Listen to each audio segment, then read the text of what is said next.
दोस्तों नमस्कार, सभी का स्वागत है विजय पथ पर। यूं तो उत्तराखंड में 5 सीटों पर लोकसभा चुनाव हो रहे हैं, लेकिन जो टिहरी लोकसभा सीट है बड़ी चर्चा का विषय बनी हुई है।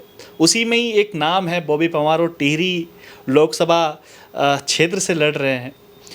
बॉबी भाई, पहले तो बहुत स्वागत है आपका। बहुत बहुत धन्यवाद आप। बॉबी भाई, टिहरी से भारतीय जनता पार्टी ने राज्य लक्ष्मी शाह को टिकट दिया है। 73 साल उम्र है। दूसरी तरफ जो हैं गुनसोला जी, 71 साल की उम्र है और बॉबी पंवार की उम्र है मात्र 26 साल। मैं तो मानता हूं कि शायद उनके पोतियों की उम्र उतनी शायद होगी। किस प्रकार से देखते हैं कि एक तरफ इतने बड़े दिग्गज हैं, इतनी उम्र, इतना एक्सपीरियंस, बाहुबल, धनबल, सब चीज़ें, और दूसरी तरफ बॉबी पंवार जिसके पास कुछ भी नहीं है, उम्र भी ज़्यादा नहीं है, और आज उत्तराखंड में शायद चर्चा का विषय भी यही बना हुआ है पूरे उसमें कि एक 26 साल का लड़का इतने बाहुबलियों के सामने चुनाव लड़ रहा है। देखिए, पहले तो धन्यवाद आपका, पर मैं ये कहना चाहता हूँ कि भले ही उन लोगों की उम्र हमसे 2 गुना, 3 गुना, 4 गुना ज़्यादा हो, उनके पास अनुभव ज़्यादा हो, पर सड़कों पर संघर्ष करने का अनुभव हमारे पास ज़्यादा है, मैं दावे के साथ कह सकता हूँ। क्योंकि जिस प्रकार से आप लोगों ने देखा होगा, जो भाजपा के जो प्रत्याशी हैं, उन लोगों का इतिहास उठाकर देख लीजिए, कितना संघर्ष सड़कों पर किया है, कितना बेरोजगार नौजवानों के रोजगार के लिए उन्होंने बात की है, कितना उन्होंने सड़कों पर लाठियाँ खाई है, कितना वो जेल गए हैं, या किस प्रकार का संघर्ष उन्होंने इस प्रदेश के लिए किया है, ये आप जान सकते हैं। इसलिए मैं कह रहा हूँ, उम्र उनकी 4 गुना ज़्यादा हमसे हो सकती है, पर कहीं ना कहीं सड़कों का जो संघर्ष है वो हमारे पास उसका अनुभव ज़्यादा है। मैं गुनतोला जी की भी बात करना चाहूँगा कि उन लोगों के संघर्ष की जो कथा है वो आप बयां कीजिए कि किया है। कब रोजगार के लिए आवाज़ उठाई, कब भ्रष्टाचार पर उन्होंने आवाज़ उठाई, कब इस प्रदेश के जल जंगल ज़मीन के लिए उन्होंने आवाज़ उठाई, कब उन्होंने लाठियाँ खाई, कब वो जेल गए। तो मैं ये कहना चाहता हूँ कि भले ही उनका जो अनुभव है, राजनीतिक अनुभव बहुत ज़्यादा है, पर सड़कों पर संघर्ष करने का अनुभव मैं आज दावे के साथ कह सकता हूँ कि हमारा ज़्यादा है। आप लोगों ने तो हमें तब भी कवरेज किया है जब हम पे लाठियाँ पड़ रही थी। आप लोगों ने तब भी कवरेज किया है जब विधिक नोटिस द्वारा देकर हमें धमकाया जा रहा था, डराया जा रहा था। तब भी आप लोगों ने कवरेज किया है जब हम जेलों के अंदर ठूसे जा रहे थे। तो ये आप सभी लोग तय कर सकते हैं, ये उत्तराखंड की जनता जनार्दन तय कर सकती है कि किसके पास कैसा अनुभव है। तो मैं ये कहना चाहता हूँ कि जनता विशेष ये पूरी जो हमारा जो ये उनका इतिहास रहा है या हमारा जो संघर्ष रहा है, उसको देखकर ही ये वोट करें और उसको देखकर ही इस टिहरी संसदीय क्षेत्र पर वोट की चोट करें। रोजगार संघ से आप आते हैं और आपका जो संघर्ष हमने देखा है सड़कों से लेकर, और जो तमाम जो आप संघर्ष करते हुए रहते हैं, चाहे वो सोशल मीडिया पे हो, लगातार अपनी बातों को उठाते रहते हैं, लेकिन खाई बहुत बड़ी है। मैं भी देख रहा था जिस समय आपकी टिहरी लोकसभा सीट से रानी ने जो नामांकन किया है, तो 200 करोड़ की प्रॉपर्टी उनकी है, और बॉबी पंवार नामांकन कर रहे हैं तो मेरे ख्याल से 45,000 रुपये थे आपके इतने पैसे आपके पास, कैसे ये खाई करेंगे? क्योंकि धन बल बाहुबल का चुनाव ये है। नहीं, देखिए, वर्तमान समय में धन बल और बाहुबल के आधार पर चुनाव लड़े जाते हैं, ये इस बात में सच्चाई है। परंतु अगर सारे चुनाव या धन बल के आधार पर ही सारे चुनाव जीते जाते तो आज मुझे लगता है कि इस देश के अंदर जो बड़े बिजनेसमैन हैं वही आज सत्ता पर काबिज होते या वही लोग प्रदेश के मुख्यमंत्री और देश के प्रधानमंत्री होते। ऐसा नहीं है।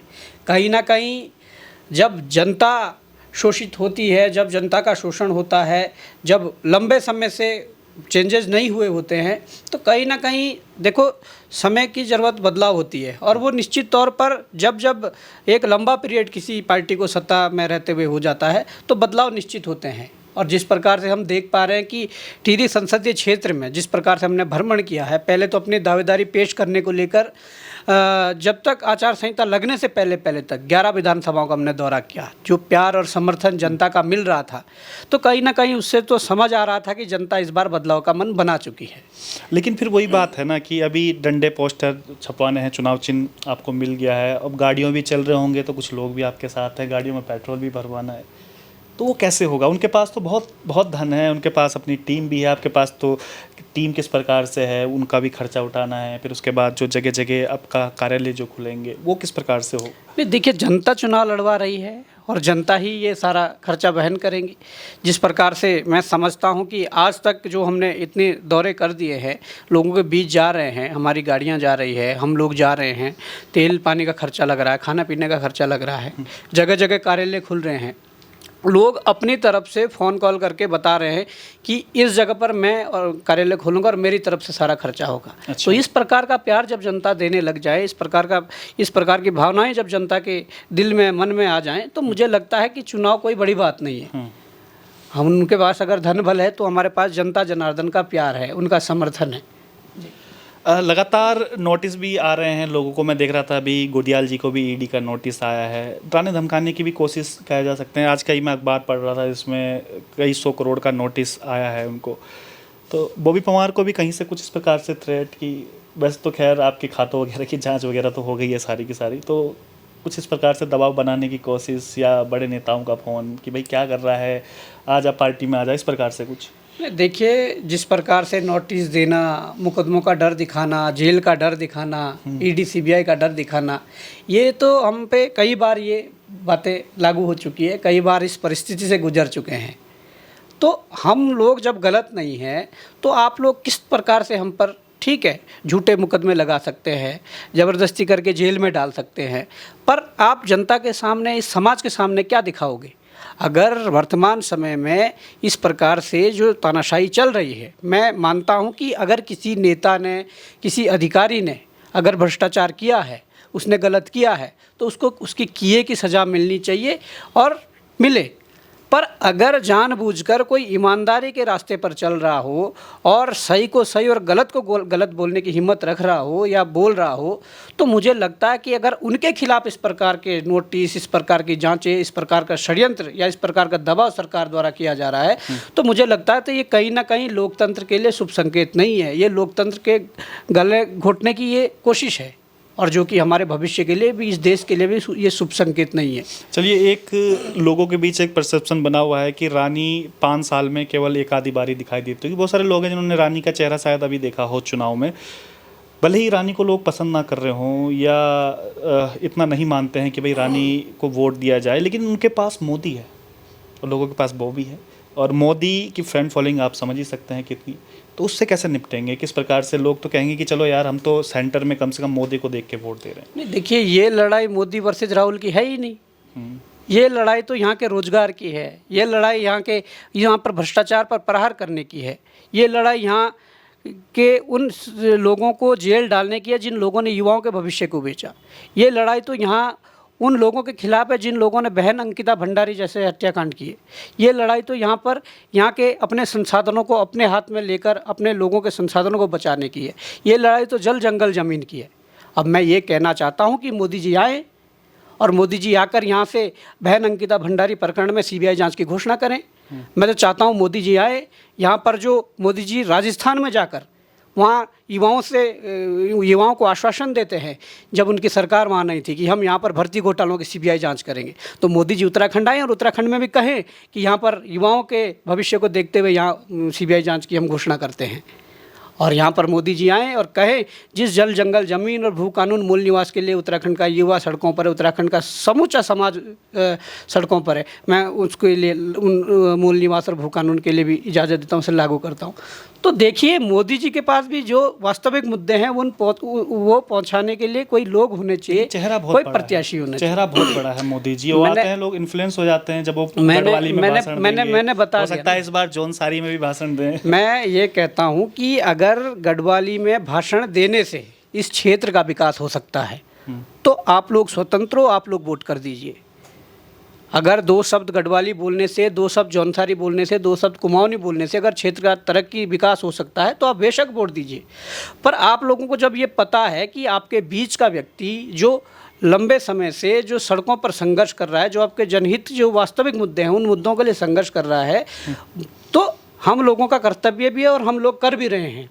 तो लोगों को ये तो समझना पड़ेगा कि कहाँ पर उनको वोट की चोट करनी है जी। तो यही मतलब आपका तर्क रहेगा उनको, लेकिन लोगों को किस प्रकार से समझाएंगे? जो लोग बिल्कुल मोदी भक्त हैं, वो कहेंगे कि भैया हम केवल मोदी को देख रहे हैं। मेरा सवाल यही है, उनको किस प्रकार से समझाएंगे? हम क्या समझाएं, लोग समझ चुके हैं। आज जिस प्रकार से चाहे भाजपा ने जो टिहरी संसदीय क्षेत्र में प्रत्याशी दिया है, आज खुद भाजपा के 90% कार्यकर्ता उनसे नाखुश हैं। आज भले ही कांग्रेस ने टिहरी संसदीय क्षेत्र में जो प्रत्याशी दिए हैं, कांग्रेस के 90% कार्यकर्ता उनसे नाखुश हैं। तो जिस प्रकार से बॉबी पवार ने दलगत राजनीति से ऊपर उठकर इस समाज के लिए, इस प्रदेश के लिए जो काम किया है, मुझे लगता है और मेरी अपेक्षा भी है अपने इन सभी भाइयों बहनों से और माताओं बहनों से कि आज हमारा समाज भी दलगत राजनीति से ऊपर उठकर आज उस काम पर, उस संघर्ष पर वोट करेगा जो हमने सड़कों पर किया है और जो हम भविष्य में और करने वाले हैं। अच्छा, मैं आपका प्रोफाइल जब चेक कर रहा था तो उसमें मैं कई कमेंट भी देख रहा था अलग अलग, उसमें तो लोगों का एक कमेंट भी है कई लोगों का, हालांकि ज़्यादातर तो समर्थन में ही है, लेकिन कह रहे हैं कि बॉबी ने छात्र राजनीति करी या पहले छात्रों को यूज़ किया, रोज़गार की उसकी करी, उसके बाद अपना राजनीति रोटी से की और राजनीति में आ गए। यानी कि उनका कहने का मतलब बिल्कुल मैं समझ सकता हूँ यूज़ करके और आप अब राजनीति अपनी मैं समझ सकता हूँ। मैं ये भी कहना चाहता हूँ उन लोगों को कि अगर मुझे छात्र राजनीति करनी होती तो जब मैंने डीएवी महाविद्यालय में बीए फर्स्ट ईयर में एडमिशन लिया, बीए सेकेंड ईयर मैंने किया, बीए थर्ड ईयर किया, तो मैं उस दौरान उस चुनाव में कूदकर मैं अपनी राजनीति की शुरुआत कर सकता था। हमें राजनीति नहीं करनी थी। इस सिस्टम ने, जो ये भ्रष्ट सिस्टम हो चुका था, इस सिस्टम ने जब हमें प्रताड़ित किया, जब हमारा उत्पीड़न किया, जब हम पे झूठे मुकदमे लगाए, जब सारी चीज़ें हुई तो इन्होंने हमारे रास्ते ही चेंज कर दिए। हम राजनीति हमें करनी होती तो इस उत्तराखंड के सबसे बड़े महाविद्यालय से शुरुआत करते, जहाँ से हमने ग्रेजुएशन किया। उसके बाद भी राजनीति करनी होती तो जब मैंने बीए डाकपत्र महाविद्यालय से किया वहाँ से मैं राजनीति कर सकता था। पर मैं ये कहना चाहता हूँ, हमें राजनीति नहीं करनी थी। हम जब इधर आए तो कम से कम मैं आपको ये बता सकता हूँ कि इस लंबे संघर्ष के बाद हम लोगों को समझ आई, क्योंकि ये लोग जो कमेंट करते थे, हमारी भी यही मानसिकता पहले होती थी कि इस प्रकार की चीज़ें हैं, इस प्रकार से नहीं होना चाहिए, छात्रों का यूज़ नहीं होना चाहिए, हमारी भी यही मानसिकता थी। पर हम जब इस रास्ते से गुजरे और जब आगे बढ़े तो आज हमें समझ में आया कि सड़कों पर संघर्ष करने का एक सीमित दायरा है और उस सड़कों पर संघर्ष करके हम सरकार का केवल पुतला फूंक सकते हैं, सरकार के खिलाफ मुर्दाबाद के नारे लगा सकते हैं। उस सड़क के संघर्ष में हम सरकार को सिर्फ ज्ञापन दे सकते हैं, इससे ज़्यादा कुछ नहीं कर सकते। इसलिए इस दायरे को बढ़ाने के लिए जहाँ हमारे नीति निर्माता है, जो नीति नियंता है, कहीं ना कहीं उनकी जगह पर हम जैसे लोगों को, हमारे बीच के लोगों को जो संघर्ष कर रहे हैं, उन लोगों को पहुंचना ज़रूरी है। और वो आंदोलन से नहीं पहुंचेंगे। ठीक है, हम लोगों ने छात्रों के साथ इस संघर्ष को पूरा किया, पर कहीं ना कहीं आज जो सुखद परिणाम, जो बहुत सारे परिणाम मिले हैं, वो चाहे 100 भ्रष्टाचारियों को जेल भेजना हो, वो चाहे इस प्रदेश में नकल रोधी कानून लागू करना हो, और सबसे बड़ी उपलब्धता की इस देवभूमि से उठी आवाज़, वो नकल रोधी कानून सरकार को दबाव में लागू तो करना पड़ा, पर भारत की राष्ट्रपति श्रीमती द्रौपदी मुर्मू जी ने भी 1.5 माह पूर्व उस पर हस्ताक्षर करके पूरे देश में उसे लागू करने का काम किया है। तो आज तो अगर कल के दिन इतिहास में लिखा जाएगा तो ये लिखा जाएगा कि उत्तराखंड के आंदोलन के बाद उत्तराखंड में लागू हुआ, उसके बाद राष्ट्रपति ने पूरे देश में इसे लागू किया। तो नाम किसका आएगा? हम सबका आएगा, संघर्ष करने वाले युवाओं का आएगा। हम लोगों को पता है कि ये रास्ता हमारा नहीं था, पर आज मजबूरी में इस रास्ते पर अगर है तो यहाँ पर भी जिस प्रकार का संघर्ष सड़कों पर किया है, जिस ईमानदारी के साथ, जिस कर्मठता के साथ, उसी प्रकार का संघर्ष आगे भी जारी रहेगा। हम संसद में भी पहुँचेंगे तो वहाँ भी इसी प्रकार से जो सही को सही और गलत को गलत बोलने की हमारी परिपाटी रही है, उस पर ये हम लेकिन लोगों का सवाल यही है कि चलो अगर हम बॉबी को जिता भी देते हैं तो एक सांसद बन के ही जाएंगे, तो इसके अलावा और क्या हो जाएगा? क्योंकि वो तो सेंटर की राजनीति हो जाएगी। अपने जो उत्तराखंड के लिए किस प्रकार से क्या कर पाएंगे केवल एक सांसद बन के? देखिए, उत्तराखंड के लिए अगर हम सांसद बनते हैं तो बहुत कुछ कर सकते हैं। आज जिस प्रकार से ये उत्तराखंड प्रदेश राजनीतिक संकट से जूझ रहा है, उस राजनीतिक संकट से बाहर निकालने के लिए उत्तराखंड को एक उनका बेटा मिल जाएगा जो इस उत्तराखंड के लिए लड़ सके, जो यहाँ के स्थानीय मुद्दों के लिए लड़ सके। जो बहन अंकिता भंडारी जैसे प्रकरण में राज्य सरकार सीबीआई जांच की मांग नहीं करती है, पर हमारे 5 सांसदों में से भी अगर कोई भी इस संसद के अंदर इस बात को उठाते तो निश्चित तौर पर वो सीबीआई जांच के आदेश होने थे। आज भर्ती घोटालों के चक्कर में लाखों युवाओं के भविष्य बर्बाद हो गए हैं, पर युवा तो यहाँ 450 दिनों से संघर्ष कर रहा है, धरना कर रहा है, पर अगर 5 सांसदों में से कोई भी संसद के अंदर इस बात को उठाता, निश्चित तौर पर यहाँ पर सीबीआई जांच हो जानी थी।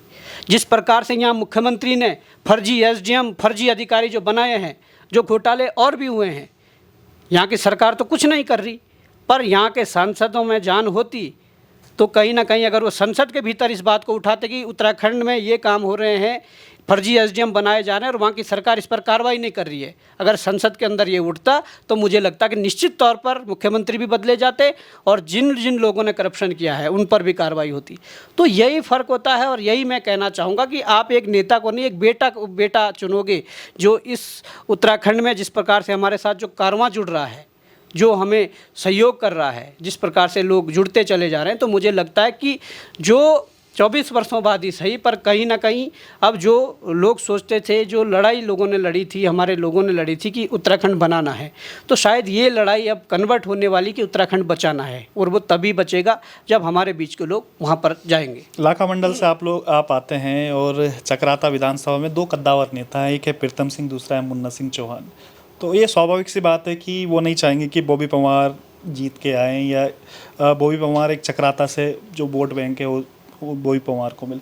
तो उसको किस तरीके से हैंडल कर रहे हैं, क्योंकि बहुत पुराने विधायक हैं, कद्दावर नेता हैं, धन बल बाहुबल सब चीज़ें। देखिए, मैं कहना चाहूँगा कि हमारे जौनसार बावर की एक खासियत है कि उन्होंने कभी अपने नेताओं को हारने नहीं दिया। वो बात चाहे गुलाब सिंह जी की हो, वो बात चाहे प्रीतम सिंह जी की हो, वो बात चाहे मुन्ना सिंह चौहान जी की हो, या बात चाहे मधु चौहान जी की हो, या रामशरण नौटियाल जी की हो। जब जब ये बात आई है तो हमारे जौनसार के लोगों ने एकजुटता होते हुए अपने नेता को हारने नहीं दिया। परिणाम चाहे कुछ भी रहे, मतलब उन्हें नेता बनाया है। और मुझे उम्मीद है कि इसी एकता का परिचय देकर हमारा समूचा जो क्षेत्र है, वो चाहे जौनसार बावर हो, रोई घाटी, यमुना वैली पूरा, या गंगा वैली जो, या जौनपुर, जो लगता हुआ पूरा क्षेत्र है, इन लोगों ने, इन सभी इस यहाँ के समाज के लोग, इन लोगों ने एकजुटता दिखाई है। अभी तक के जो हमारे पास फीडबैक हैं, इन सब ने एकजुटता दिखाई है और मुझे खुशी है कि इस प्रकार से एकजुटता दिखाकर जो इन लोगों ने एक मिसाल पेश की है, उससे समूचे इस उत्तराखंड में एक माहौल बना है कि एक गरीब घर का बेटा जो एक गरीब फैमिली से उठकर जो संघर्ष करके यहाँ तक पहुँचा है, कोई राजनीतिक पारिवारिक कोई राजनीतिक बैकग्राउंड नहीं है, कोई और चीज़ें नहीं है, तो वो अगर इस राजशाही के खिलाफ लड़ रहा है तो उन लोगों ने इसमें एकता दिखाई है कि इस बार एक गरीब बेटे को चुनना है। मुन्ना सिंह चौहान और प्रीतम सिंह, वही मैंने कहा ना, अभी कद्दावर नेता है वहीं के, वो भी चाहेंगे कि बॉबी पंवार आए। देखिए, वो क्या चाहते हैं वो तो वो जान सकते हैं, पर कहीं ना कहीं क्षेत्र की जनता की जो भावना है वो हमारे साथ जुड़ी हुई है। क्षेत्र की जनता को ये पता है कि उनके बच्चे जो देहरादून में संघर्ष कर रहे हैं, लाइब्रेरी के अंदर जो संघर्ष कर रहे हैं, कोचिंगों के अंदर, उन लोगों के भविष्य के लिए जो लड़ रहे थे, उन लोगों के बच्चों के साथ मिलकर जो लड़ रहे थे, वो बॉबी पंवार है। ये जनता जान चुकी है। तो कहीं ना कहीं जनता आज तो ना प्रीतम सिंह मैदान में है, ना मुन्ना चौहान मैदान में है, तो कहीं ना कहीं जनता स्वतंत्र है अपना मत करने के लिए, और उनके आगे ऑप्शन सिर्फ बॉबी पंवार है। उस क्षेत्र से तो जरूर जनता हमें वोट करेगी। बाकी 14 विधानसभा पड़ती हैं आपकी, जितने वो जो टिहरी लोकसभा है, उन पे किस प्रकार से चल रहा है, और उनके नेताओं से बात वगैरह हुई है कि भैया हम लोग आ रहे हैं, सपोर्ट कीजिएगा? क्योंकि विधानसभा 14 हैं, उसमें विधायकी का चुनाव होता तो हम कहते हैं कि चलो क्षेत्र भ्रमण बॉबी पंवार कर सकते हैं, अब समय भी ज़्यादा नहीं बचा है।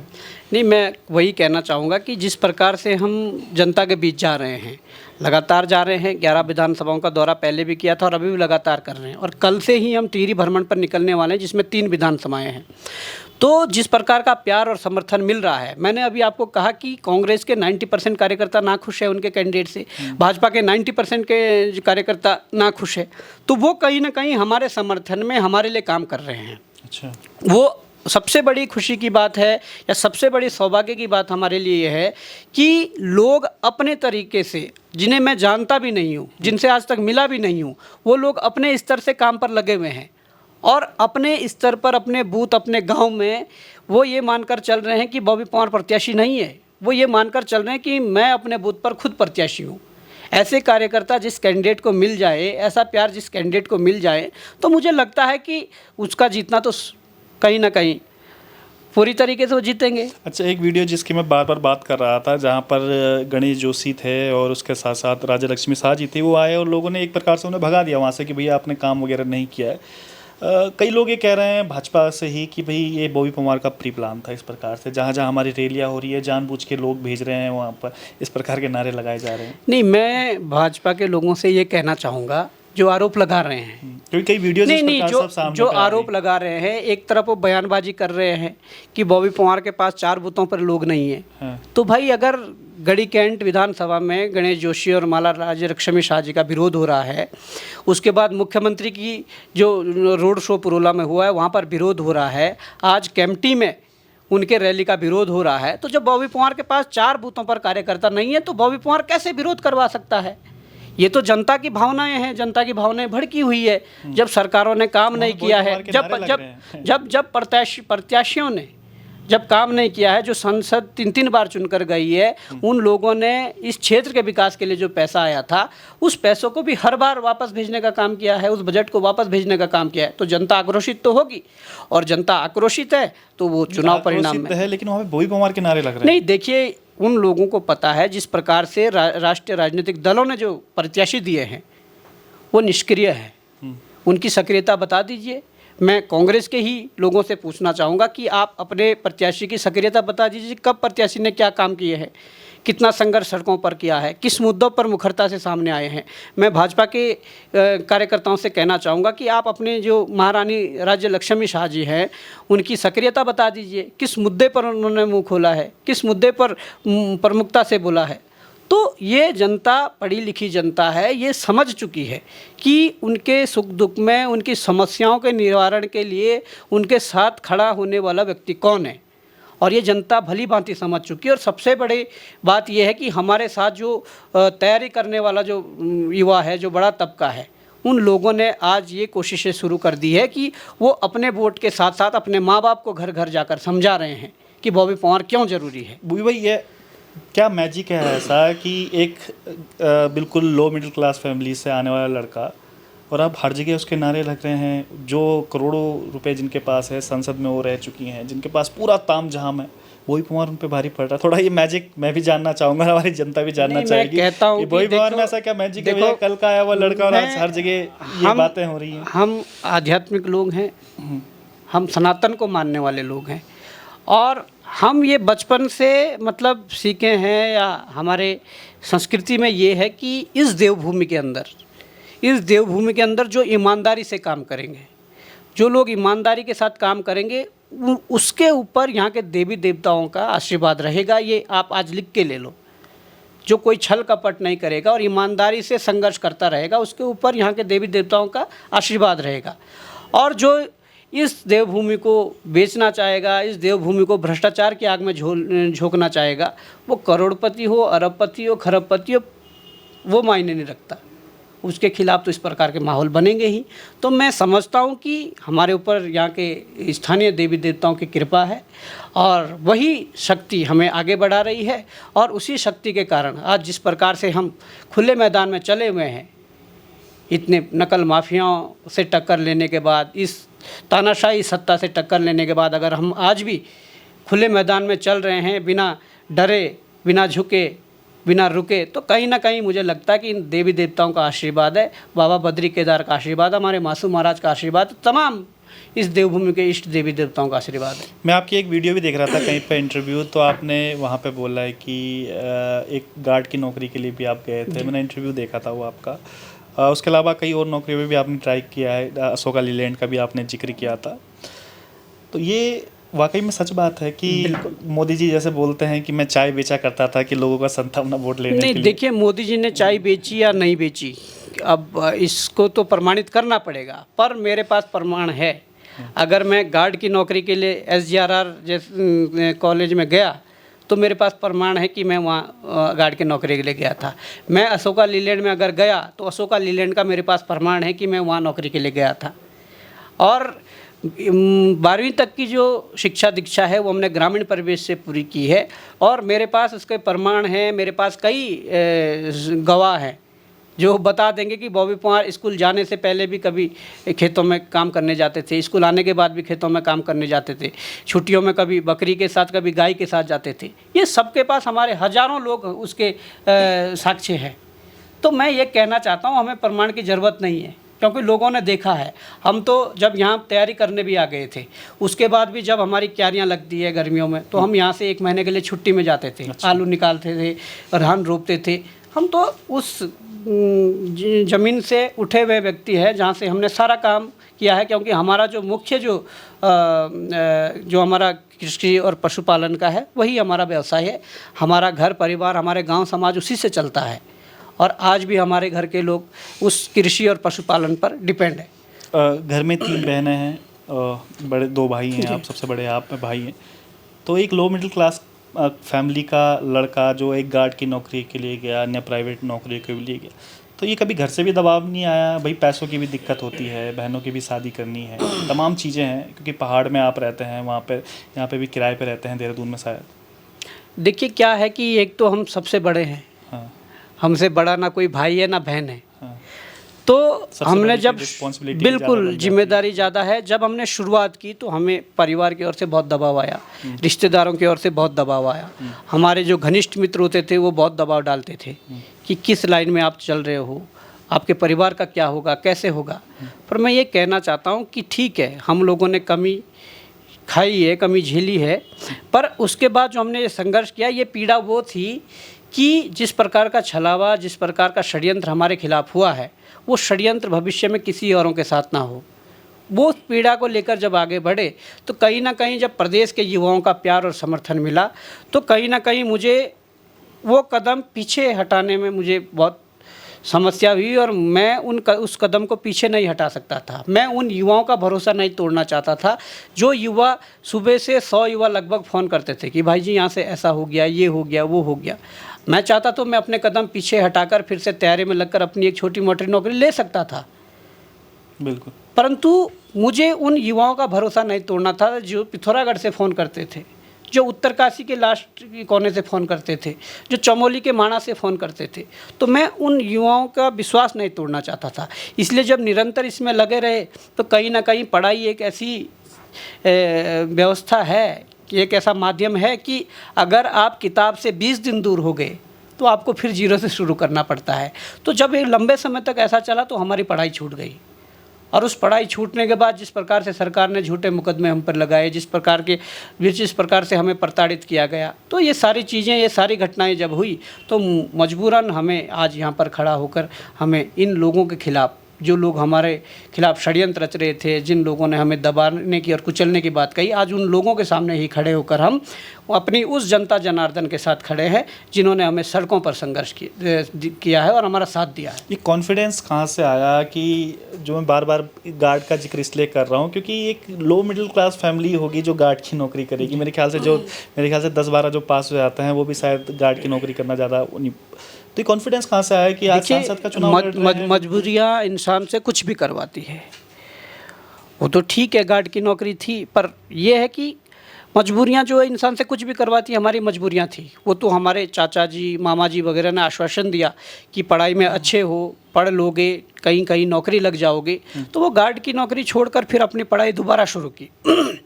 पर अगर वो आश्वासन ना देते तो मुझे गार्ड की नौकरी के साथ साथ पार्ट टाइम जॉब के साथ साथ मुझे अपनी तैयारी भी करनी होती। तो मैं वही कहना चाहता हूँ, मजबूरियाँ इंसान से सब कुछ करवा सकती है, परंतु हमने जीवन में सिर्फ एक चीज़ अच्छे से इस पर मनन किया है, चिंतन किया है कि इंसान अगर ईमानदारी के साथ खड़ा है, इंसान अगर गलत को गलत और सही को सही बोलने की हिम्मत रख रहा है, तो परेशानियाँ तो बहुत आती है, चुनौतियाँ बहुत आती है, पर वो चुनौतियाँ, वो परेशानियाँ आसानी से उसका सॉल्यूशन निकल जाता है अगर आप ईमानदारी के साथ सही को सही और गलत को गलत बोलने की हिम्मत रखते हैं। चलिए, जब चुनाव आप लड़ेंगे तो या जीतेंगे या हारेंगे, भगवान करे आप जीते ही, लेकिन अगर गलती से हार गए तो फिर आगे की क्या रणनीति रहेगी? नहीं, आगे की रणनीति साफ है। ये तो संकल्प ले लिया है कि इस बार चुनाव लड़ेंगे, चुनाव के परिणाम जो भी रहे, अब तो इस समाज के लिए संघर्ष करना है। इस समाज में जिस प्रकार की कुरीतियाँ फैली हुई है, इस समाज में जो भ्रष्टाचार फैला हुआ है, इस समाज में जो कमियां हैं, उन कमियों को दूर करने के लिए, उन कुरीतियों को समाप्त करने के लिए ये संघर्ष अब तब तक चलेगा जब तक इस शरीर में सांस रहेगी। फिर ये सवाल फिर आएंगे कि बोई परमार राजनीति करना चाहते हैं। नहीं, तो राजनीति करने में क्या बुराई है? अगर हम ये कह रहे हैं कि यहाँ के युवाओं को रोज़गार मिलना चाहिए, रोज़गार एक अधिकार बनना चाहिए, तो इसको अगर जनता राजनीति कहें या कोई जो पार्टी है उनके लोग राजनीति कहें, तो मैं कहता हूँ कि आप कहिए। अगर बॉबी पवार ये कह रहा कि भाई ये भ्रष्टाचार, ये कमीशन खोरी बहुत बढ़ गई है, इस भ्रष्टाचार पर प्रहार करके इसे ख़त्म करना चाहिए, और दूसरे राजनीतिक दल के लोग कहते हैं कि ये राजनीति हो गई, तो मैं कहता हूँ कि कहो, करेंगे हम ऐसी राजनीति। अगर बॉबी पवार ये कह रहा है कि भाई यहाँ का मूल निवास खत्म करके स्थायी निवास जो लागू किया है, इससे यहाँ के युवाओं के रोजगार पर डाका डाला जा रहा है, अगर दूसरे दल के लोग ये कहते हैं कि इस पे भी राजनीति करा, तो हम बोलेंगे हम करेंगे ऐसी राजनीति। देखिए, बात मुद्दों की है। आज तक के जो चुनाव हुए हैं वो मुद्दा विहीन चुनाव हुए हैं, और हम लोग इस बार मुद्दों की राजनीति करने आए हैं और मुद्दों को समझाने आए हैं। इस चुनावी समय में जिस प्रकार से हमारी आम जनता का जो मस्तिष्क होता है, जो चिंतन मनन करने की शक्ति होती है, वो बहुत बढ़ जाती है, और इस समय में हमने लोगों को मुद्दे समझा दिए, तो कहीं ना कहीं वो मुद्दे लंबे समय तक लोगों के जहन में रहेंगे, और उस पर जिस प्रकार से सड़कों पर लड़ाई लड़ी जा रही है, कहीं ना कहीं उस लड़ाई को भी सपोर्ट मिलेगा, उस लड़ाई को समर्थन मिलेगा। इस बीच आप शंकराचार्य से भी मिलने गए थे। आपका मुद्दा तो बेरोजगारी है, जो आपने बताया मूल निवास है। शंकराचार्य से मिल गए, ये तो मुद्दा डाइवर्ट नहीं हो रहा है कि जो जिस मुद्दे पे भाजपा चुनाव लड़ती है, वो मुद्दा बॉबी पवार पकड़ रहे हैं? कैसे डाइवर्ट हो रहा है? हमने आपको अभी कहा कि हमारे इस उत्तराखंड के देवी देवता हैं, उनके हम पे आशीर्वाद है, हमारे ऊपर उनकी देवीय शक्तियाँ हैं। मैं ये कह दूं कि भाई हम मासूम महाराज को, बाबा बद्री केदार को, माँ गंगा यमुना को मानने वाले लोग हैं। अगर वर्तमान समय में बद्रीनाथ जी के कपाट बंद है, तो हमारे पास क्या ऑप्शन है? एक ऑप्शन है कि भाई जो वहाँ के जो शंकराचार्य जी हैं, उनके दर्शन करके हम आशीर्वाद ले सकते हैं, और हम गए, हमें उसमें झिझक नहीं होनी चाहिए। हम शंकराचार्य जी का मुद्दा और धर्म का मुद्दा तो कहते हैं कि भाई भाजपा साथ, तो हम उस पर वोट तो नहीं मांग रहे हैं। हो सकता है कोई पार्टी धर्म के नाम पे वोट मांगे, कोई जाति के, हमारी अपनी जगह है, और आस्था को हम आस्था के तरीके से जिएंगे, आस्था के तरीके से जहाँ हमको लगेगा कि भाई ये करना चाहिए, हम करेंगे। पर मैं ये कहना चाहता हूँ कि वास्तविक राजनीति तो मुद्दों के साथ की जाएगी। जिस प्रकार से हमारे इन पहाड़ों को भी अनाथों की तरह सरकारों ने छोड़ दिया है, वहाँ की शिक्षा का स्तर देख लीजिए। वहाँ लगातार मैं कई सालों से देख रहा हूँ, कोई नया स्कूल नहीं खुला है, पर स्कूल लगातार बंद हो रहे हैं। लोगों ने, हमारे सरकारों ने ठेकेदारों को फ़ायदा पहुँचाने के लिए पहाड़ों में बिल्डिंगें तो बनाई है, पर बिल्डिंग बनाने को अगर विकास समझते हैं तो मैं इसका पुरजोर विरोध करता हूं। उस बिल्डिंग के अंदर जब डॉक्टर नहीं है, उस बिल्डिंग के अंदर जब एक्सरे मशीन नहीं है, उस बिल्डिंग के अंदर जब कोई और सुविधाएं नहीं है, तो उस बिल्डिंग का क्या करना? तो हम वो राजनीति करने आए हैं, हम उस राजनीति को दिखाने आए हैं कि भाई वास्तविक मुद्दे राजनीति के क्या होते हैं। तो इसलिए हम आज जनता के बीच में हैं, और जनता का भरपूर प्यार और समर्थन मिल रहा है। आज जिस प्रकार से हम जाकर जनता के बीच में जो हमारे जनसंपर्क चल रहा है, जिस प्रकार से जनता के बीच हमारी जनसभाएं चल रही है, जिस प्रकार से जनता प्यार दिखा रही है, तो मुझे लगता है कि ये चुनाव आज भाजपा वर्सेज कांग्रेस नहीं रह गया है। ये चुनाव आज आम जनता वर्सेज राजशाही रह गया है। और जब जब जनता से कोई भी सत्ता टकराई है, कोई भी राजशाही टकराई है, तो मुझे उम्मीद है, या आप सब जानते हैं कि तब तब जनता की विजय हुई है।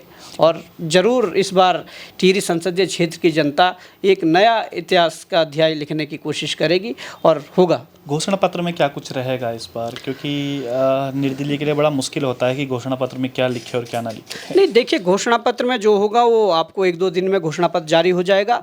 पर घोषणा पत्र में मेन बातें मैं ये कहना चाहता हूँ कि घोषणा पत्र में रोजगार का जो मुद्दा है, भ्रष्टाचार का जो मुद्दा है, इसके अलावा हम तो ये कह रहे हैं कि हम तो 5-7 वर्षों से जब संघर्ष कर रहे हैं, हम उस दौरान तैयारी कर रहे थे। उस दौरान जो हमारे साथ के जो युवा है वो नौकरी पर लगे, उन लोगों ने 12-12, 18-18 घंटे पढ़ाई की, तब जाकर वो नौकरी पे जब लगे, तो उनका नौकरी में लगने का, सरकारी नौकरी में जाने का एक केवल लक्ष्य ये था, उद्देश्य ये था कि उनका जीवन सेफ हो जाएगा। वो जब रिटायरमेंट भी आएंगे तो उनके लिए एक जो बुढ़ापे का जो सारा पेंशन के रूप में मिलता था, वो उनके लिए होगा। इस उद्देश्य से उन्होंने सरकारी नौकरी में जाने की फैसला लिया। पर आज सरकार ने OPS हटाकर NPS थोप दिया, तो ये बड़ा मुद्दा है और हमारे मैनिफेस्टो में रहेगा। जिस प्रकार से हम बचपन में सपने देखते थे कि हम भी भारतीय सेना की वर्दी पहनकर इस देश की सरहदों पर जाएंगे और इस देश की सेवा करेंगे, और हम जब सुबह दौड़ते थे, 4 बजे जब उठते थे और सड़कों पर ठंडे में जब जाते थे, तो हमारे पास, कई लोगों के पास जूते नहीं होते थे, हम चप्पलों में वो दौड़ लगा देते थे। पर मैं ये कहना चाहता हूँ कि उन युवाओं से पूछो जो चप्पलों में सुबह सुबह दौड़कर ये सपने लेकर दौड़ता था कि मैं इस देश की सेवा करूंगा, इस देश की सरहदों पर जाकर मैं इस देश की सेवा करूंगा। और सरकार ने अग्निवीर योजना लाकर उनके सपनों को चकनाचूर करने का काम किया। आज ये मुद्दे हमारे मैनिफेस्टो में रहेंगे। आज भले ही मैं कल के अखबार में देख रहा था कि भारत के जो रक्षा मंत्री है उनका स्टेटमेंट आता है कि हम इस अग्निवीर योजना को वापस लेने का काम करेंगे। तो क्यों आज जब चुनाव में आपको दिख रहा है कि कहीं ना कहीं ये हम पर भारी पड़ने वाले हैं, भारी इसलिए पड़ने वाले हैं जब ये योजना लागू हुई पूरे देश में युवाओं का आंदोलन खड़ा हुआ और उन युवाओं के आंदोलन को इस शर्त पर दबाया गया, उन पर झूठे मुकदमे लिखकर, उनको पुलिस बल की ताकत दिखाकर, उन्हें जेल भेजने को लेकर जो कहा गया था, उन पर जो दबाव बनाया गया था, तो कहीं ना कहीं वो आंदोलन दबाया गया। पर आज उन युवाओं के पास ऑप्शन है कि आज वो युवा एक तो वोटर हो चुका है, वो तो वोट इस अग्निवीर योजना पर प्रहार तो करेगा, पर उनके माँ बाप जिन्होंने सपने देखे थे कि उनका बेटा वर्दी पहनेगा और देश की सरहदों पर जाकर रक्षा करेगा देश की, वो भी आज वोट की चोट करेंगे इस अग्निवीर योजना पर। जो कर्मचारी इस उद्देश्य से सरकारी नौकरी की तरफ गया कि ओपीएस उसका बुढ़ापे का सहारा रहेगी, जो ओल्ड पेंशन है स्कीम है वो उसका बुढ़ापे का सहारा रहेगी, तो आज उस सपने को लेकर वहाँ गया था। पर आज सरकार ने उनके साथ अगर धोखा किया है तो आज वो कर्मचारी प्लस उसका परिवार, उनके माँ बाप, उनकी पत्नी, वो उस पर वोट की चोट करेंगे। तो मुझे लगता है कि आज जिस प्रकार का माहौल है, आज जिस प्रकार का समर्थन मिल रहा है, तो ये एक नया इतिहास लिखने जा रहा है। और मुझे उम्मीद है कि दलगत राजनीति से ऊपर उठकर सभी लोग इस बार वोट करेंगे और कहीं ना कहीं इस टिहरी संसदीय क्षेत्र पर एक नया इतिहास बनाएंगे। चलिए, हमारी भी बहुत बहुत शुभकामनाएं हैं। बहुत बहुत धन्यवाद। और एक लंबा संघर्ष रहा है बॉबी पंवार का, एक छोटे से गांव से निकलकर और एक गरीब परिवार का लड़का, आज पूरे उत्तराखंड में केवल एक ही नाम छाया हुआ है, बॉबी पंवार। तो कुछ ना कुछ तो बात होगी और इनका संघर्ष अभी नहीं देखा है, चाहे सड़कों से लेकर हो, चाहे वो सोशल मीडिया पर हो, पूरे वो भ्रष्टाचार के मुद्दे उठाने हो, उसी का नतीजा है शायद जो हर जगह आज बॉबी पंवार के समर्थक अपने आप ही आ रहे हैं, बॉबी पंवार को जिताने की खुद ही कोशिश कर रहे हैं। खैर, ये तो देखने वाली बात होगी कि अब टिहरी लोकसभा की जो जनता है वो क्या तय करेगी, लेकिन जो बॉबी का संघर्ष है वो अपने आप में बहुत कुछ कहता है। बहुत बहुत धन्यवाद, बने रहिएगा विजय पथ न्यूज़ पर।